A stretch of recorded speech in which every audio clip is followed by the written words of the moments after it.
Hello दोस्तों, तो आप सभी का स्वागत है फिर से अपने चैनल सुजय पाठक जी में। और आज हम लोग सेट नंबर 29 चलने वाले हैं। ठीक है। और इस 30 मिनट की क्लास में हम लोग RRB group D, NTPC, ALP और रेलवे के अन्य परीक्षाओं के लिए 30 महत्वपूर्ण साइंस एमसीक्यू हल करेंगे। हर प्रश्न का सही उत्तर और छोटा सा आसान विवरण भी मिलेगा, ताकि आपका कॉन्सेप्ट जो मजबूत हो जाए। इसलिए वीडियो को अंत तक ज़रूर देखें और बिना स्किप किए सभी सवालों के जवाब देने की कोशिश करें। अगर वीडियो पसंद आए तो लाइक करें, चैनल को सब्सक्राइब करें और अपने दोस्तों के साथ शेयर करें। चलिए शुरू करते हैं आज का पहले सवाल से। ठीक है। तो चलिए हम लोग पहला सवाल से देखते हैं। तो क्या कहता है, कह रहा है, पहला सवाल कह रहा है कि 180 केजी द्रव्यमान वाली एक वस्तु 60 मीटर प्रति सेकंड वेग के साथ गतिमान है और वस्तु में उत्पन्न संवेग कितना होगा। तो हम लोग को क्या निकालना है, संवेग निकालना है। ठीक है। तो चलिए हम लोग इसको बनाना स्टार्ट करते हैं। तो इसमें हम लोग को क्या क्या दिया हुआ है ये आगे जान लेते हैं। तो इससे आप 180 नहीं समझ लीजिएगा। ठीक है। ये 180 नहीं है, ये सिर्फ 80 केजी है। तो एम बराबर क्या दिया हुआ है, द्रव्यमान दिया हुआ है कितना, 80 केजी। ठीक है। और उसके बाद क्या दिया हुआ है, तो वेग बराबर दिया हुआ है, वी बराबर भी दिया हुआ है कितना, 60 मीटर प्रति सेकेंड। ठीक है। हम लोग को निकालना क्या है, संवेग, मतलब पी बराबर निकालना। तो पी बराबर आप लोग को फॉर्मूला पता होगा, पी बराबर क्या होता है, एम इंटू वी, मतलब द्रव्यमान गुने वेग। तो द्रव्यमान आपका क्या दिया है, 80 गुना वी का मान कितना है, 60। तो गुना करें तो क्या है, 8 छक 48, 48 पर क्या होगा, डबल जीरो। और निकालना क्या था, संवेग। तो संवेग का मात्रक में क्या होगा, तो के जी मीटर प्रति सेकेंड। इसका आंसर क्या होगा, 4800 के जी मीटर प्रति सेकंड। तो क्या होगा, 4800 के जी मीटर प्रति सेकंड। तो ऑप्शन नंबर बी क्या हो जाएगा, इसका सही हो जाएगा। ठीक है। ऑप्शन नंबर बी क्या हो जाएगा, सही हो जाएगा। चलिए अगले प्रश्न पे चलते हैं। तो अगला प्रश्न क्या कह रहा है, अगला प्रश्न कह रहा है कि 50 किलोग्राम द्रव्यमान की एक वस्तु 6 मीटर प्रति सेकंड की नियत वेग से गतिमान है। वस्तु का समय ज्ञात करिए। एकदम सेम टू सेम वही क्वेश्चन है। एम का मान आपका दिया कितना, 50 के जी। ठीक है। और उसके बाद फिर भी का मान को दिया हुआ है कितना, तो 6 मीटर प्रति सेकंड। इसका गुना कर दीजिए दोनों को, तो क्या हो जाएगा, इसे गुना नहीं तो आपको डायरेक्ट फॉर्मूला लगा सब एक बराबर, तो पी बराबर आपको पता क्या है कि एम इंटू वी, मतलब द्रव्यमान गुने वेग। तो द्रव्यमान आपका दिया है 50 गुना में बी का मान दिया है 6। तो क्या आ जाएगा, 6 × 5 = 30 और 1 0 मीटर के, सॉरी, ये हो जाएगा के जी। यहाँ क्या हो जाएगा, तो के जी मीटर प्रति सेकेंड। तो इसका मतलब हो जाएगा 300 के जी मीटर प्रति सेकंड कहाँ है, तो ऑप्शन नंबर 20 का भी सही हो जाएगा। ठीक है। ऑप्शन नंबर बी क्या हो जाएगा, सही हो जाएगा। चलिए आगे चलते हैं। तो अगला प्रश्न क्या करा है, अगला प्रश्न करा कि एक गतिमान वस्तु का संवेग कुछ कारकों पर निर्भर करता है। निम्नलिखित में से कौन सा कथन सबसे उपयुक्त है, मतलब सबसे अच्छा इसका में कौन है वो बताना है। ठीक है। तो चलिए हम लोग स्टार्ट करते हैं। तो ऑप्शन नंबर ए से पढ़ना शुरू करते हैं। ऑप्शन नंबर ए में क्या करा कि गतिमान वस्तु का संवेग उसके द्रव्यमान पर निर्भर करता है। तो ऑप्शन नंबर बी कह रहा है गतिमान वस्तु का संवेग उसके द्रव्यमान और वेग पर निर्भर करता है। सी कह रहा है गतिमान वस्तु का संवेग उसके आयतन पर और वेग पर निर्भर करता है। और डी कह रहा है गतिमान वस्तु का संवेग उसके वेग पर निर्भर करता है।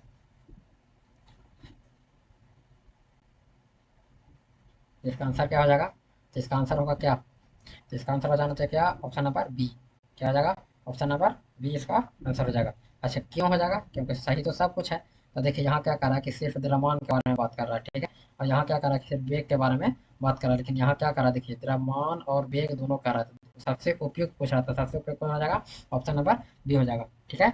चलिए आगे क्यों चलते हैं। तो अगला प्रश्न क्या करा, किसी सिस्टम में जब दो अप्रत्यास्थ पिंडों के बीच टक्कर होता है तब उसमें, ठीक है, उसमें क्या होता है ये बताना है। तो ऑप्शन नंबर ए क्या करा है, ऑप्शन नंबर ए करा है उसका संवेग और गतिज ऊर्जा दोनों ही परिवर्तित हो जाते हैं। ऑप्शन नंबर बी कह रहा है कि गतिज ऊर्जा परिवर्तित हो जाता है परंतु संवेग संरक्षित रहता है। सी कह रहा है संवेग परिवर्तित हो जाता है परंतु गतिज ऊर्जा संरक्षित रहती है। और ऑप्शन नंबर डी कह रहा है उनका संवेग और गतिज ऊर्जा दोनों ही संरक्षित रहते हैं।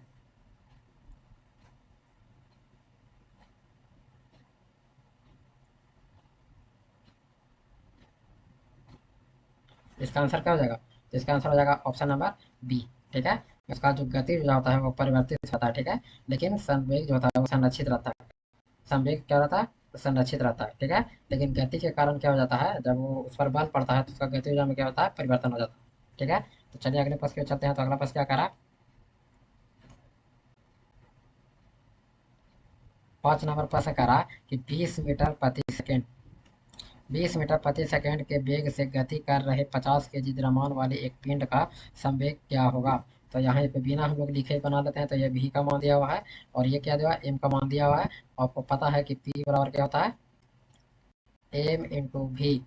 तो एम और भी को गुना कर दिया तो 5 गुना के 10 क्या हो जाएगा, 5 गुना के 10 और जीरो 2 जीरो, तो 2 जीरो बढ़ा देंगे तो 1000 हो जाएगा। 1000 किस चीज़ में होगा, तो इसका मात्रा क्या रहेगा, केजी मीटर प्रति सेकेंड।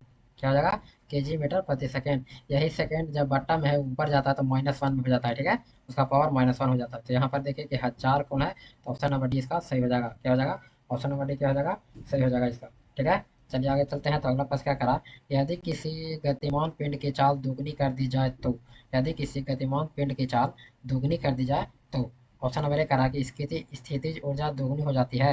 ऑप्शन नंबर बी करा इसका त्वरण दोगुना हो जाता है। ऑप्शन नंबर सी करा इसका संवेग दोगुना हो जाता है। और ऑप्शन डी करा कि इसकी गतिज ऊर्जा दोगुनी हो जाती है। चलिए तो हम लोग इसको बनाने का प्रयास करते हैं, ठीक है। तो पहले निकालते हैं कि P1 वन मान लेते हैं कि पहला जो प्रारंभिक था वो कैसे निकला था, P1 से था P और V, ठीक है। चेंज करने के बाद मान लेते हैं P2। तो P2 मतलब एम इंटू वी रखा दोगुना कर दिया जा रहा था 2B, मतलब क्या आ जाएगा P2 बराबर 2mv। और इसमें क्या कहते हैं कि उसको क्या रहा है कि उसमें से हम लोग को आंसर निकालना, ठीक है। तो चलिए निकालते हैं। तो P1 P2 बराबर तो एम भी बटे 2mv। एम भी से खत्म हो जाएगा तो बचेगा 1/2। अगर तीसरा तीसरा हम लोग गुना करते हैं तो 2P1 बराबर क्या हो जाएगा, P2, मतलब P2 का मान निकल जाएगा क्या, 2P1, ठीक है।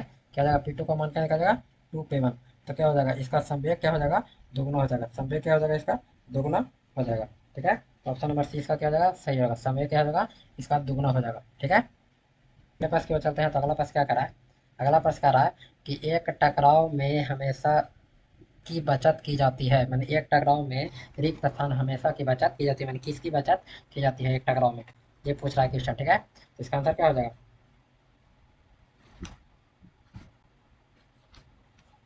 इसका आंसर क्या हो जाएगा, तो संवेग की बचत किया जाएगा। कोई किसका, तो संवेग का किया जाता है। एक टकराव में किसका बचत होता है, तो संवेग का होता है, ठीक है। चलिए आगे चलते हैं। तो अगला प्रश्न क्या करा कि पिंड ए जिसकी द्रव्यमान 2 kg तथा पिंड बी जिसका द्रव्यमान 3 kg है, एक दूसरे की ओर क्रमशः 4 मीटर प्रति सेकेंड और 2 मीटर प्रति सेकेंड के वेग से बढ़ रहे हैं। एक दूसरे से टक्कर के समय प्रत्यास्थ संघट होगा, ठीक है। दोनों के टक्कर के बाद बताना है कि क्या होगा, ठीक है। तो चलिए हम लोग इसको देखते हैं। एक संरक्षण के नियम से पिंड का संघट के पूर्व संवेग तथा संघट के बाद का संवेग कुछ होता है बराबर होता है, ठीक है। तो दोनों के टक्कर के पहले और बाद का दोनों का क्या हो जाएगा, संवेग बराबर होता है, ठीक है। तो इसका अर्थ क्या हो जाएगा, तो इसका मतलब हो जाएगा कि जो प्रत्यास्थ संघट था वो विपरीत दिशा में हो जाएगा। क्या हो जाएगा, तो विपरीत दिशा में हो जाएगा। तो विपरीत दिशा क्या है, तो ऑप्शन नंबर डी इसका आंसर क्या हो जाएगा, विपरीत दिशा में हो जाएगा। इसको बनाने की कोई जरूरत ही नहीं थी, ठीक है। चलिए आगे चलते हैं। तो अगला प्रश्न क्या करा, 8 9 नंबर करा कि संवेग को कितने गुणनफल के रूप में व्यक्त किया जाता है, संवेग को किसके गुणनफल के रूप में व्यक्त किया जाता है, संवेग को कितने किसके गुणनफल के रूप में व्यक्त किया जाता है। तो बताइए किसका आंसर हो जाएगा। तो संवेग बराबर हमको हम लोग को पता है कि क्या होता है, एम टू बी, मतलब द्रव्यमान गुने वेग। द्रव्यमान गुने वेग कहाँ था, तो इसका द्रव्यमान गुने वेग, नौ का क्या होता है, द्रव्यमान गुने वेग। चलिए आगे चलते हैं। तो अगला प्रश्न क्या कर रहा है,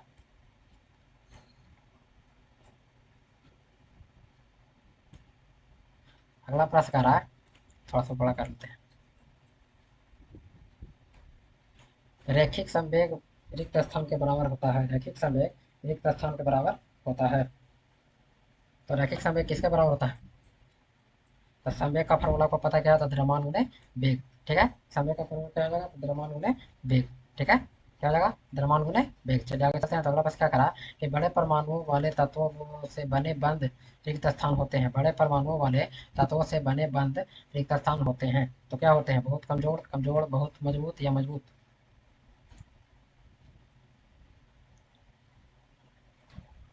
इसका आंसर क्या हो जाएगा, इसका आंसर हो जाएगा ऑप्शन नंबर ए, बहुत कमजोर। क्या जाता है, तो बहुत कमजोर। ऑप्शन नंबर ए इसका सही हो जाएगा, बहुत कमजोर, ठीक है। चलिए आगे चलते हैं। तो अगला प्रश्न क्या करा, अगला प्रश्न करा कि आणविक यौगिकों में आयन एक दूसरे के आकर्षित करते हैं और मजबूत रिक्त स्थान द्वारा जुड़े होते हैं। तो मजबूत किस चीज से जुड़े हुए होते हैं, ये बताना है। ठीक है। तो किस चीज़ से जुड़े होते हैं? तो होते हैं वैद्युत स्थैतिक बलों से। क्या? ऑप्शन नंबर ए, विद्युत स्थैतिक बलों से। किसका? तो वैद्युत स्थैतिक बलों से जुड़े हुए रहते हैं। चलिए आगे चलते हैं। तो अगला प्रश्न क्या करा कि बेंजीन में सिग्मा और पाई बंधन की संख्या कितनी होती है? तो बेंजीन में सिग्मा और पाई बंधन की संख्या कितनी होती है, ये आपको बताना है। ठीक है। तो आगे बेंजीन का आप लोग बनाना, चित्र बनाना सीख जाइए। ठीक है। तो चलिए बनाते हैं हम लोग बेंजीन का चित्र। ठीक है। तो कैसे बनेगा?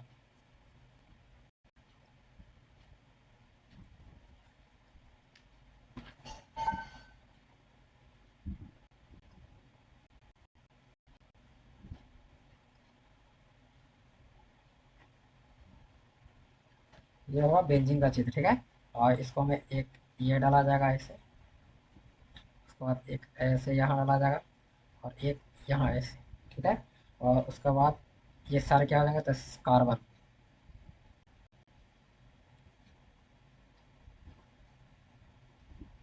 ठीक है। और उसके बाद इसको में एच जुड़ जाएगा। एच,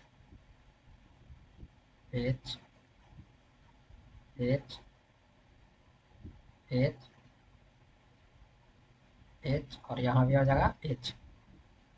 ठीक है। ये बन गया आपका बेंजीन बन गया। ठीक है।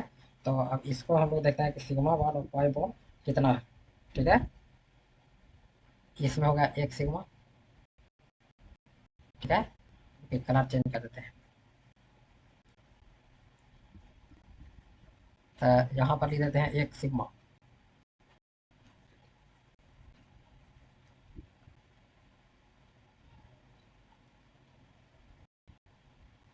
यहाँ एक सिग्मा, यहाँ भी हो जाएगा एक सिग्मा, यहाँ भी हो जाएगा एक सिग्मा, यहाँ भी हो जाएगा एक सिग्मा, यहाँ भी हो जाएगा एक सिग्मा, और यहाँ भी हो जाएगा एक सिग्मा। ठीक है। पूरा में एक सिग्मा हो जाएगा। अब बचा यहाँ, इसको में कहा जाएगा एक सिग्मा और एक पाई बॉन्ड बनेगा। बचेगा क्या बनेगा? एक सिग्मा और एक पाई बॉन्ड। ठीक है। यहाँ भी क्या हो जाएगा? एक सिग्मा और एक पाई बॉन्ड बनेगा। ठीक है। यहाँ भी क्या हो जाएगा? एक सिग्मा और एक पाई बॉन्ड बनेगा। ठीक है। तो अगर इसको में गिनिए कि कितना कितना क्या है। तो एक, एक, दो, तीन, चार, पाँच, छः, सात, आठ, नौ। ठीक है। नौ इनमें हो गया। अब ये जो खाली खाली बचा है ये भी एक सिग्मा हो जाएगा। ठीक है। एक सिग्मा यहाँ, एक सिग्मा यहाँ, और एक बीच वाला जो इसके अंदर है एक सिग्मा यहाँ। तो 9 और 10, 11 और 12। तो क्या हो जाएगा? तो 12 सिग्मा जो हो जाएगा वो कितना हो जाएगा? 12। पाई बॉन्ड कितना बचा बना? तो यहाँ एक, दो, और यहाँ तीन। तो तीन क्या हो जाएगा? पाई बॉन्ड हो जाएगा तीन। ठीक है। तो 12 और तीन सिग्मा हो जाएगा। ऑप्शन नंबर ए इसका सही हो जाएगा। ठीक है। ऑप्शन नंबर ए क्या हो जाएगा? सही हो जाएगा। चलिए आगे चलते हैं। तो अगला प्रश्न क्या करा है? अगला प्रश्न कह रहा है Na3 में नाइट्रोजन की संयोजकता कितनी है? तो नाइट्रोजन का परमाणु संख्या कितना होता है? तो 7। ठीक है।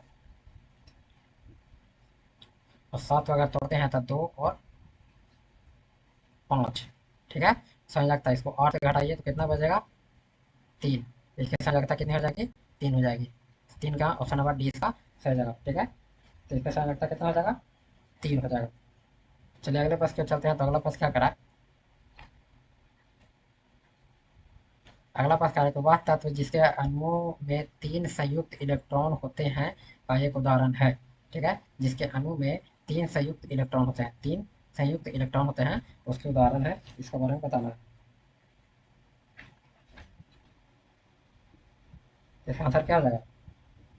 इसका आंसर हो जाएगा अल्युमिनियम। Option number D. ठीक है। क्या हो जाएगा? अल्युमिनियम। हुआ कैसे? तो अल्युमिनियम जो होता है, अल्युमिनियम कितना होता है? तो अल्युमिनियम का परमाणु संख्या 13 होता है। ठीक है। इसको तोड़िएगा तो क्या हो जाएगा? 2, 8, 3। तो यही 3 है जो संयुक्त इलेक्ट्रॉन हो जाएगा। ठीक है। तो चलिए आगे चलते हैं। तो अगला प्रश्न क्या करा?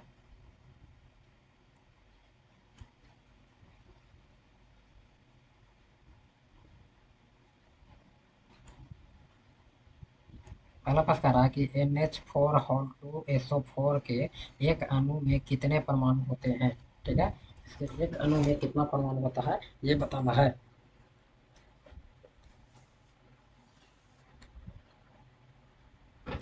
चलिए तो हम लोग इसको भी बनाना प्रारंभ करते हैं। तो सबसे पहले क्या दिया हुआ है? तो नाइट्रोजन क्या है? तो नाइट्रोजन दिया हुआ है। तो ये नाइट्रोजन का क्या हो जाएगा? तो नाइट्रोजन का क्या रखना है?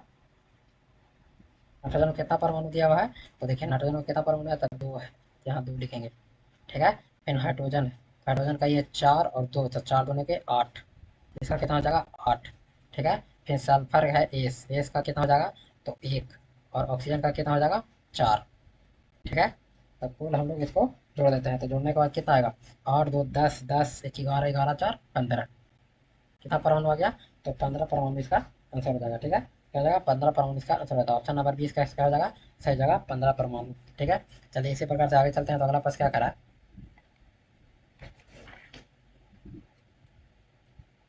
अगला प्रश्न करा कि यदि एल्यूमिनियम की संयोजकता 3 और ऑक्सीजन की 2 है तो एल्यूमिनियम ऑक्साइड का रासायनिक सूत्र होगा।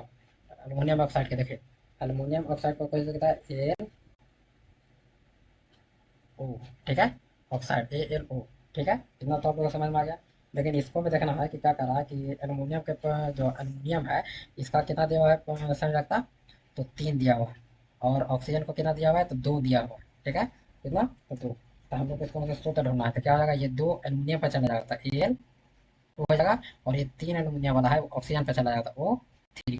Al2O3 कहाँ है,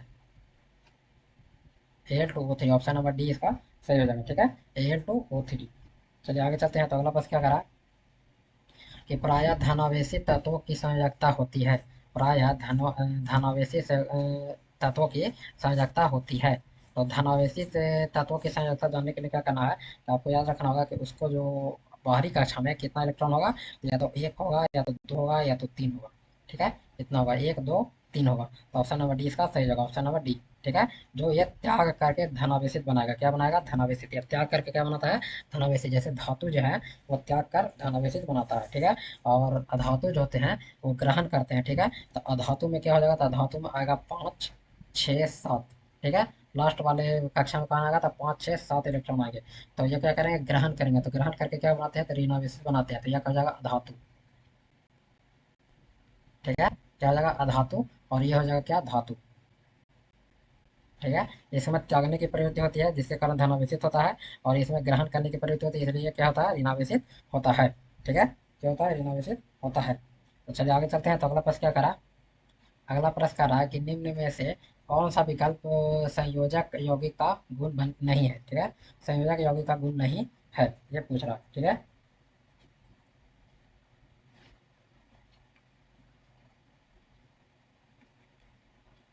क्वेश्चन क्या करा कि निम्न में से कौन सा विकल्प सह संयोजन संयोजक यौगिक का गुण नहीं है। ठीक है, तो इसका आंसर देखते हैं। तो ऑप्शन नंबर 1 करा कि निम्न गणनांक और क्वथनांक, बी करा उच्च गणनांक और क्वथनांक, सी करा ऊष्मा एवं विद्युत का दुर्लभ चालक, या डी करा जल में अविलेय और कार्बनिक यौगिक में विलेय। इसका आंसर क्या हो जाएगा,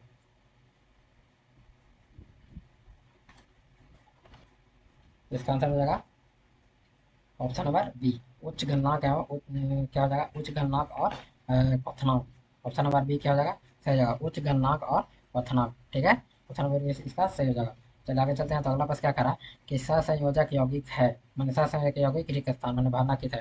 तो ऑप्शन नंबर 1 कह रहा है कि जोड़ने वाले परमाणुओं में इलेक्ट्रॉनों की साझेदारी द्वारा बनते हैं, या बी कह रहा है कि इनमें से सभी, सी कह रहा है कि विद्युत के कुचालक होते हैं, ऑप्शन नंबर डी कह रहा है कि गणनांक और क्वथनांक निम्न होता है।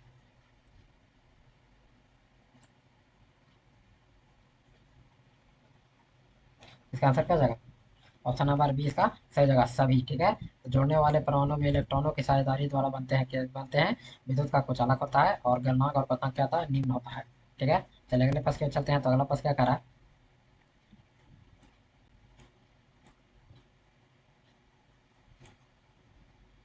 अगला प्रश्न से हम लोग स्टार्ट करते हैं। 21 नंबर प्रश्न यह करा कि प्रजातियों की व्यक्तिगत संख्या को बनाए रखने और उसके विलोपन को रोकने के लिए निम्न में से कौन सा आवश्यक है। ठीक है, तो प्रजातियों की व्यक्तिगत संख्या को बनाए रखने के लिए और उसके विलोपन को रोकने के लिए निम्न में से कौन सा आवश्यक है। मतलब प्रजातियों का क्या करना है कि संख्या बनाए भी रखना है, उसको लुप्त होने से बचाना भी है। तो क्या जरूरी है इसमें से तो बताना। ठीक है, इसका आंसर दीजिए आपको।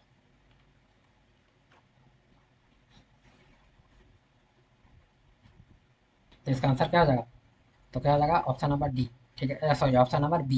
ये क्या हो जाएगा प्रजनन, क्या हो जाएगा प्रजनन। प्रजनन करने के बाद क्या होता है प्रजातियों में जनसंख्या बना रहता है और विलुप्त होने से बचा रहता है। ठीक है, चलिए आगे चलते हैं। तो अगला प्रश्न क्या करा कि जीवधारियों में नई प्रजाति का क्रमिक विकास करने की संभावना इनमें से किसकी अधिक है। मतलब जीवधारियों में नई प्रजाति की क्रमिक विकास करने की संभावना इनमें से किसकी अधिक है। किसको में अधिक है ये बताना है, ठीक है।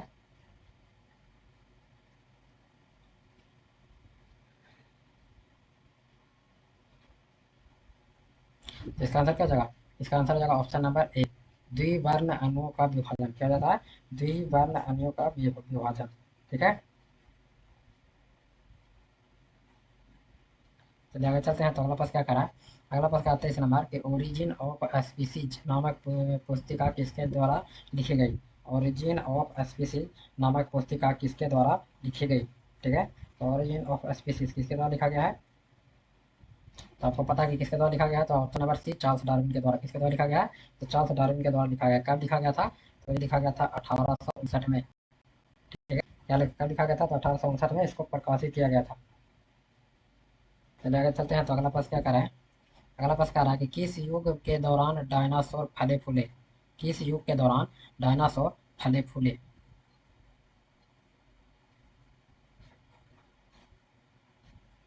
इसका आंसर क्या हो जाएगा? इसका आंसर हो जाएगा Mesozoic, option number D, Mesozoic काल में, ठीक है। क्या हो जाता था? मेसोजोइक। इसकी अवधि कितनी मानी जाती है? तो लगभग 22.5 करोड़ से 7 करोड़ वर्ष तक, ठीक है। कितना? तो 22.5 करोड़ वर्ष से 7 करोड़ वर्ष तक, ठीक है। कितना? तो 22.5 करोड़ से 7 करोड़ वर्ष तक माना जाता है मेसोजोइक काल का, ठीक है। चलिए आगे चलते हैं। तो अगला प्रश्न क्या करा कि निम्नलिखित में से कौन सा विचार है कि नई प्रजातियों का विकास उनके परिभाषित परिवर्तन के कारण हुआ? निम्नलिखित में से कौन सा वह विचार है कि नई प्रजातियों का विकास उसके परिभाषित परिवर्तनों के कारण हुआ है?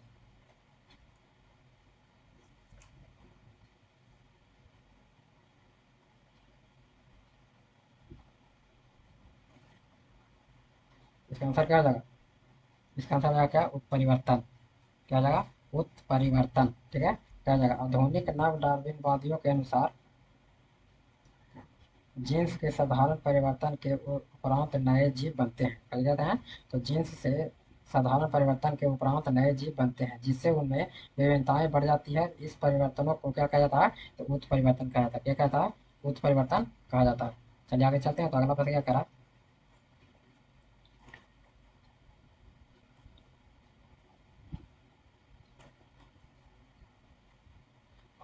26 नंबर प्रश्न करा कि जीवों द्वारा जीने के लिए और अधिक वंशावृद्धि के लिए बेहतर अनुकूलित वातावरण बनाने की प्रक्रिया को क्या कहते हैं? तो बेहतर अनुकूलित वातावरण बनाने की प्रक्रिया को क्या कहते हैं? तो इसका आंसर दीजिए, ठीक है। तो आपको पता हुआ क्या हो जाएगा? तो प्राकृतिक चयन, ठीक है। क्या हो जाएगा? ऑप्शन नंबर ए इसका सही हो जाएगा, प्राकृतिक चयन। जीवों द्वारा जीवन जीने हेतु और अधिक वंशावृद्धि के लिए बेहतर अनुकूलित वातावरण बनाने की प्रक्रिया को क्या कहते हैं? प्राकृतिक चयन कहा जाता है। चार्ल्स डार्विन ने विकास की प्रक्रिया की व्याख्या के लिए प्रसिद्ध प्राकृतिक चुनाव का सिद्धांत प्रतिपादित किया है। वर्ष 1859 में उन्होंने ओरिजिन ऑफ स्पीसीज नामक पुस्तक में अपने निष्कर्ष का वर्णन किया है, ठीक है। तो चार्ल्स डार्विन के द्वारा क्या उनके द्वारा जो लिखित पुस्तक है ओरिजिन ऑफ स्पीसीज, उसमें इसके बारे में वर्णन किया गया है, ठीक है। चलिए आगे चलते हैं। तो अगला प्रश्न क्या कह रहा है कि निम्नलिखित में से किसे टॉयरेंट लिजार्ड किंग कहा जाता है? टॉयरेंट लिजार्ड किंग किसे कहा जाता है ये बताना है।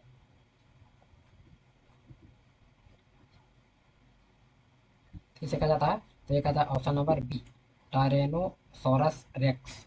टायरेनोसोरस रेक्स, ठीक है। टायरेनोसोरस जो लुप्त डायनासोर की एक प्रजाति है, क्या है? तो लुप्त डायनासोर की एक प्रजाति है। इसे टायरेंट लिजार्ड किंग भी कहा जाता है क्योंकि यह जमीन पर रहने वाला सबसे विशाल का जानवर था। इसकी लंबाई लगभग 12.8 मीटर से 8 मीटर थी, मतलब 42 फीट का लगभग होता था। इसके अवशेषों के आधार पर यह 6.7 से 6.55 करोड़ वर्ष पहले तक पाया जाता था, मतलब 6 करोड़ से 6.5 करोड़ वर्ष पहले पाया जाता था, ठीक है। चलिए आगे चलते हैं। तो अगला प्रश्न क्या कह रहा है कि मनुष्य के वैज्ञानिक नाम होमोसेपियंस का अर्थ क्या है? मनुष्य का वैज्ञानिक नाम होमोसेपियंस का अर्थ क्या है?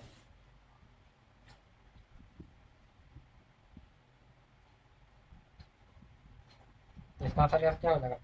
इसका आंसर हो जाएगा option number D, wise Homi need. क्या हो जाएगा? वाइज होमी नीड, ठीक है। ऑप्शन नंबर डी इसका सही हो जाएगा, ठीक है। ये क्वेश्चन एनटीपीसी में पूछा गया, ठीक है, 2016 में, एनटीपीसी के 2016 में इसको पूछा गया था, ठीक है। तो इसको जान लीजिए कि मनुष्य के वैज्ञानिक नाम होमो सेपियंस का अर्थ ज्ञानी मानव या फिर वाइज होमिनिड कहा जाता है, क्या है, ज्ञानी मानव या वाइज होमिनिड होता है, ठीक है। होमो सेपियंस में प्रथम शब्द होमो जो क्या कहता है वंश को दर्शाता है, और सेपियंस जो क्या कहता है जाति को दर्शाता है, ठीक है। होमो से जिसको क्या, होमो जो है ये क्या बनाता है, तो वंश बताता है, ठीक है। और ये क्या बताता है, तो जाति बताता है, जा जाति, ठीक है। क्या बताता है, रुकिए थोड़ा सा,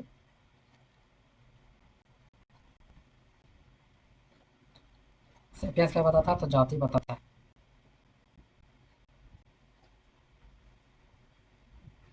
और ये क्या जाएगा, वंश बताता है, ठीक है। क्या बताता है, वंश, ठीक है। तो चलिए अगले प्रश्न पे चलते हैं। तो अगला प्रश्न क्या करा, होमो सेपियंस के रूप में वर्गीकृत किए जाने वाले प्रारंभिक होमोनाइड्स रिक्त स्थान थे। तो प्रारंभिक होमोनाइड्स क्या थे,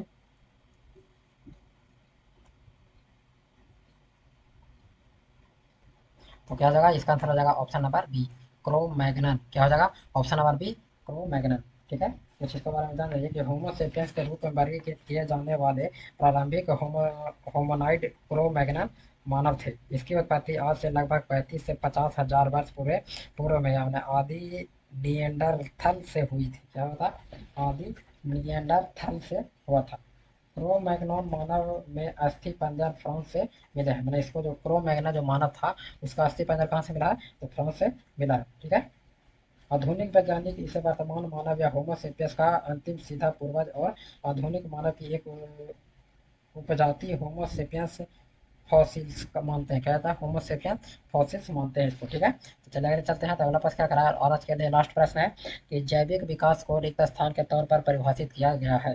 जैविक विकास को रिक्त स्थान के आधार पर परिभाषित किया गया है।